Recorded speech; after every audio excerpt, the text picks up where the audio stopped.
ขับสำเหนือบทบาทแม่หญิงลาวในปัจจุบันขับห้องโดยนางบัวพาประพันธ์โดยทันสมเพลง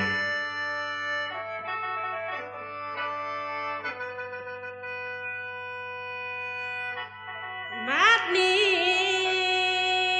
พังเด้อพวกพี่น้องซุ่มเสื้อแม่หญิงเฮานา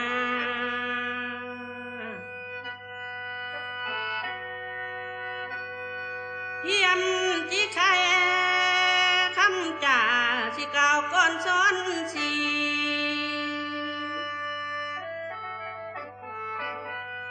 ยามเมื่อเขาก้อนกี่แม่หญิงนี่บ่มีสิทธิ์เท่าสายเจ้าเอ้ยหลายสิบหอยพันปีบ่มีความเฮียนหู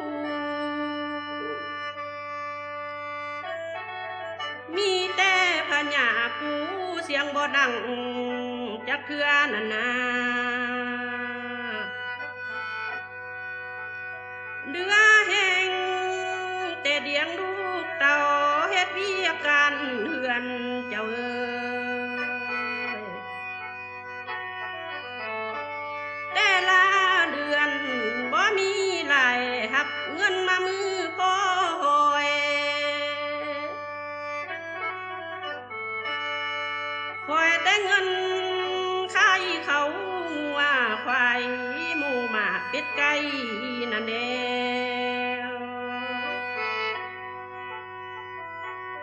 ว่าผู้ว่าเลอบ่เฮ็ดไรลังนั้น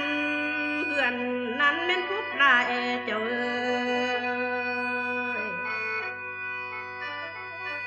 กายไรญานั่นแล้วแม่หญิงลาวได้หันเปลี่ยนเดี๋ยวไร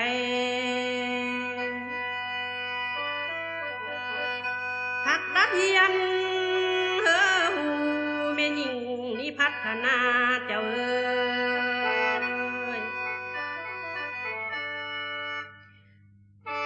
แต่ปี75มาฮอดปัจจุบันนี่นานับแต่นครดวงเบียงจันทน์ภาคเหนือและเตอพักรักเสริมขยายเฮอแม่หญิงลาวมีบทบาทแม่หญิงองค์อาจกาเป็นทหารข้าหมู่มันนานาเป็นตำรวจอยู่บ้านแขวงเมืองแดนด้านเจ้าเอ้ยเฮียนวิชาสะเพาะได้ทุกด้านทับใส่เขาเบียกงานเท่าไร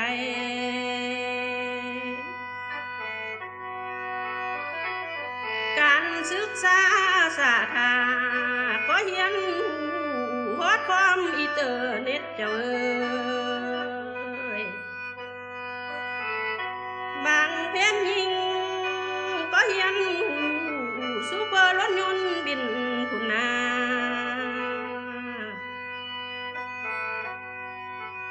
บ่เฮอเพอนินทาสันยิงน้ำหน่อยดอกนา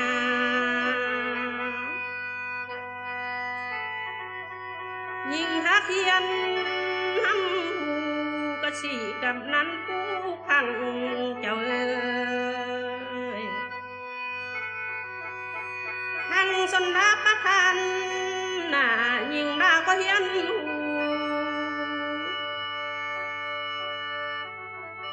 อันมายิ่งอยู่บ้านบ่เฮ็ดกันแต่ก็ยังขาเก่งเจ้าเอ้ยเด้งเสกันเลี้ยงมอนตำผ้าไม่คำเดือมเซลตำเดียวแบบนี้แบบมือเปลี่ยนมานะเจ้าเอ้ยเฮ็ดแต่แบบเด้อพ่อข้ามักขายได้ ราคาดีเป็นสินค้าเฮ็ดให้นาก็เก่งกาที่เทียมเท่ากับเพชรสายเจ้าเอ้ยคำขวัญยิ่งเพิ่นจึงบ่ว่าสามดีน้ำสีทานเอ้ยยิ่งหาเฮียนหำหูยิ่งก็ยังหูเฮ็ดเบียคำการเจ้าเอ้ยอังมาหูมาดีหันแขกมาย้ำย่องยืนคือฮักหอมพี่น้องต้อมตุ้มโคครัวเฮานาคือฮักหอมห่อหุ้มเอาผัวและดูยิ่งยกสมัยเมื่อเก่าคือเบาเก่ามาทานเอ้ยลุงป้าคอยจ้าก่อนเธอคิดเบิ่งเอาเด้อเสียงบ่ดังกองดังแต่ทั่วประเทศนั่นนายิ่งเพชรไว้เยอะหน่อยเฮอหันหาพัฒนาได้เด้อยิ่งเหตุการณ์ได้ค่าเฮอมีหลายหักเงินได้เน้ออย่าไล่ทำเมื่อนเสยคอยแต่บุญบาสนาเจ้าจงเฮอเอาเจอตังประสงค์ต่อการงานเทไล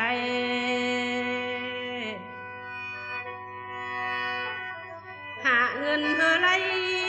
หลายล้านเพื่อมาเสื้อครอบครัวเจ้าเอ้ยอย่าเฮอสุนเสียเสายิ่งลาวยกมือเฮาเน้อจงเฮอเสอลังคำขวัญคือหุบน้อยแก้วคุณคำรักเมืองเฮาเน้อ